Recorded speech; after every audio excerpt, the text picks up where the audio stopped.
Hello and welcome to another jungle video, and in this one I have one fundamental principle that should govern every single game you play as a jungler, because of course everyone says jungle different, everyone thinks jungle is OP.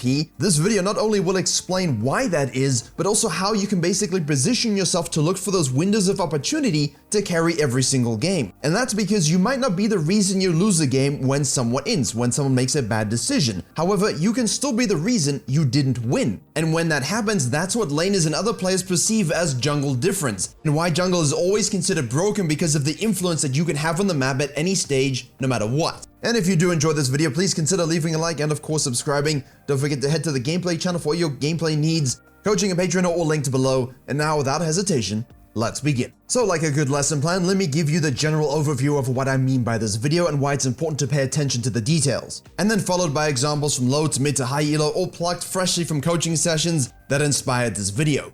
Right, first up, your bottom lane int, your top lane int, your mid int, it happens, it varies from game to game, bot lane usually does it. You know that the enemy jungler is gonna get fed by your laners not backing off. You know the enemy jungler is gonna get freebies that you are not going to get. But I want you to go and track those moments in the games you play, look at your VODs, look where you are when these things happen. It all adds up. If you have map control, if you can track the enemy jungler very well, you must use it. Not just early game, but especially in the mid game as well, being present in the game. Everything I'm going to talk about in this video is stuff I've had directly from coaching, and it's especially prevalent when you put yourself in a position to choose A or B. Do I go top? Do I go bottom? Do I go Herald? Do I go Dragon? Do I gank top? Do I gank bot? You need to be able to make the right decision in the flow of the moment within the context of what's actually happening in the game. Maybe you can't influence a dive or something happening, but maybe you can make a play across the map of equal and opposite measure. And this is the one thing that separates good junglers from bad junglers. I mean, yes, I mentioned adapting and changing your pathing and so on, but this is really the root cause of what allows you to do that. Consistently calculating and assessing what things can be secured, stolen, farmed, ganked.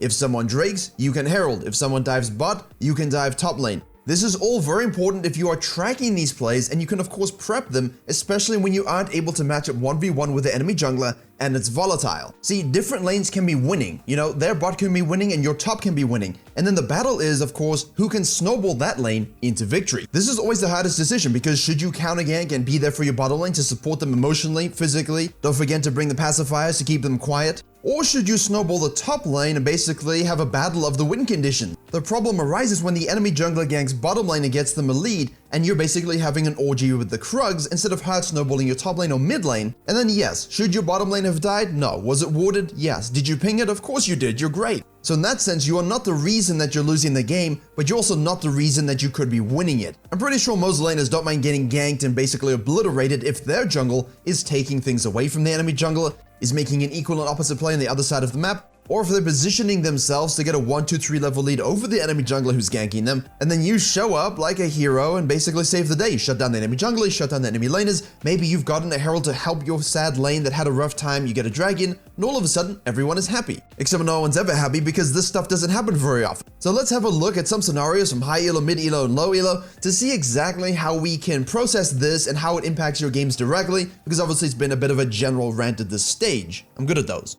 Right, look at this Virkayo's highlights from the early game. Nice level 3 gank after a blue side to offset the enemy jungler pathing towards the top side. Translates that to a really well used E to gank the mid lane. Chooses to give up a crab and force the enemy jungler to basically reset. Has a few good rotational ganks, another repeat on the top side. Reacts to the mid lane and kills the Echo again, and here's where things get very interesting. Throughout the process, and this is a master level jungler, the coaching session is actually on the Patreon for you to observe. Throughout all of this, he had been tracking and watching the enemy jungler. The Kha'Zix wasn't able to do anything. He was pushed away from any sort of pressure because the Virkayu had total tempo control. He got on the map sooner, he managed to basically farm very well, rotate when he needed to. He avoided the Kha'Zix because he didn't like the matchup 1v1. And Kha'Zix most recently just hit a plant on the bottom side of the map and then walked over a ward on the bottom side. What does this information tell you about the game that is slightly concerning? Well, mostly I can tell you straight up that the Echo died, has TP, the Orianna is alive, and also has TP. These are things you would know and should know in-game if you're tracking them properly. What he did wrong was not help push the Orianna a little faster just to make sure that the minion wave's vision was pushed up so that the enemy team wouldn't have seen him pathing towards the top side of the map to go to the blue buff.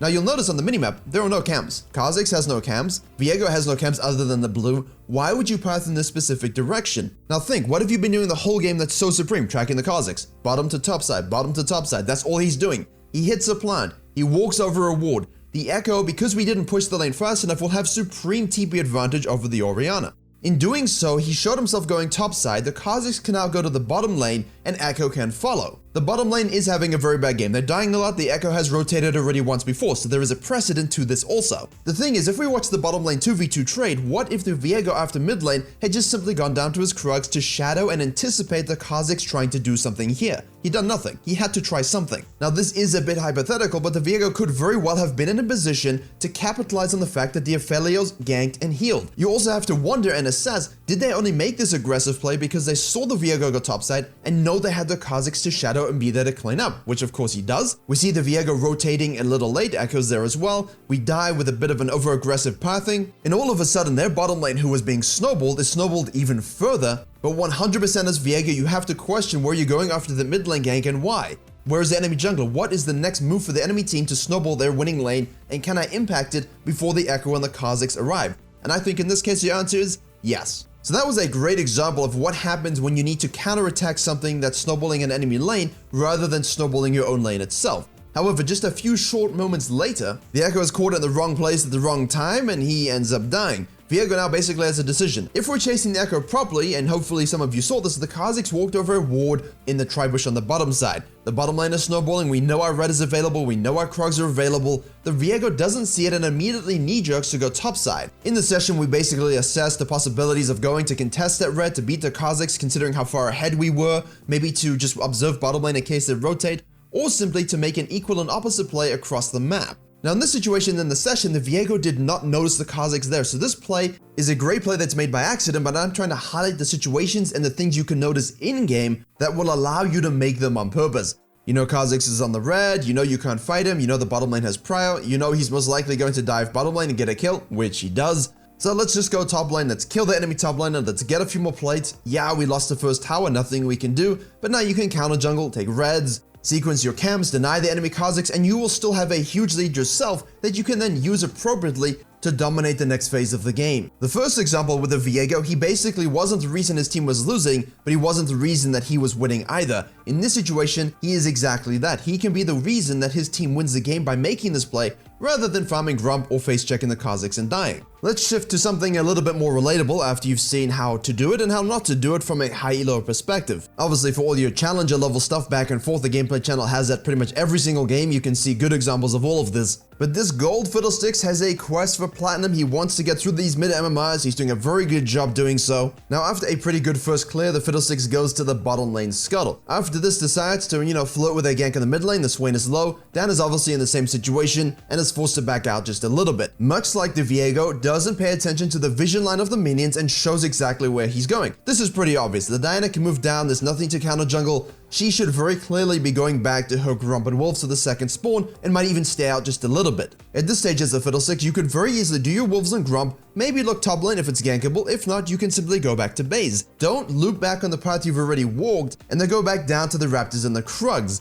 This is why. You will waste 10 seconds walking over pathing that you've already walked over. You have no counter jungling available anyway, so there's no downside of simply going back, getting some gold, heading back to the Krugs, then to the Raptors, then you could look for a mid lane gank. Maybe if the Diana shows topside, you can counter jungle and have a look. Maybe even just do the dragon. You could look to gank bottom lane if it looks juicy before the Krugs. As we said earlier, the Diana might be able to stay out. This is very much similar to the jungle route video we covered when we looked at the 5-camp variant that I run on Volleyball. The Diana is simply doing the same thing, so it's a strategy we have seen before on this channel. She ganks mid lane again, and Fiddlesticks can do nothing about it. The point of this is you can actually be 10 seconds ahead of where you would normally be if you had just gone back to base on the Grump, which might put you in a position to maybe silence, maybe fear, maybe you can save the mid lane. I'm not saying you necessarily could, but it puts you in the right position to do something about it, just like the Viego example earlier. This then has implications on your tracking, where you go next, what other lanes you can affect. Can we go topside now? Can I counter jungle? You're 10 seconds behind where you should be, and now your decision making is that much more difficult. Remember, with good pathing fundamentals and good practices and discipline, you will find yourself in the right position very often at the right time. So these negatives by laners and these plays they make that are wrong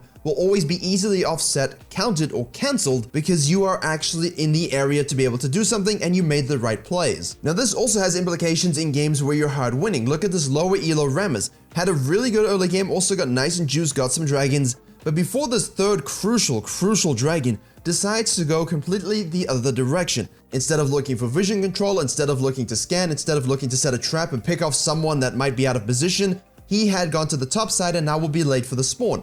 His thing is his bottom lane are actually there ready to make a play for him. So in this case, the bottom lane is doing well, he's doing well, there's no reason for us not to be able to make the right play and be the reason we win. If your whole team gets caught out and dies in this situation, no, it's not your fault, but it also kind of is in the situation. Also later in the game when you're talking about engages and setting up drakes again, if you are not going back at the right moment, if you are waiting to do camps before you actually reset just to get that whole region set up, but we should have been setting up for this long beforehand and not wasting time. And also, just as a note, when it comes to engages, don't turbo sprint flash all in when your team isn't able to respond. Remember, the whole goal of a Rammus is to taunt someone, and for the duration that they taunt, your team is just unloading onto them so that they die. And when that's done, now you can ult the enemy carry that you need to basically obliterate after you've already taken one out, and the rest of your team can then turn to clean up, especially if your ADC has backline access to success. What you don't want to do is go in way too soon, your team can't follow, the brand was caught out, that's his fault, but we should have been there to actually, set up and avoid this. And now because you went in too soon, the carry you taunted doesn't die, and they win the fight and you lose. Both of these are painful lessons for low MMR, but really two of the most important things if you want to get gold. And for everyone who wants to get through low MMR, mid MMR, high MMR, whatever your goals might be, remember that if you are pathing incorrectly or costing yourself time and efficiency, very often you will be lagging behind plays and tempo, which causes you to feel like you are making the right plays. And when things go badly, you blame the team thinking, hey, it's not my fault, and reality is, it's not your fault. They died, they inted. You are not the reason that you lost the game, but you could have been the reason that you won in spite of that. Thank you very much for watching. Please do like, share, and comment if you did enjoy and actually learn something. That's always my goal, to take some things from coaching that I don't really put into videos, but can kind of give you some core examples of where it's important, just to help everyone become better junglers. Keep those beards fresh, trimmed, and beautifully braided, and as always, I will see you all in the next tutorial.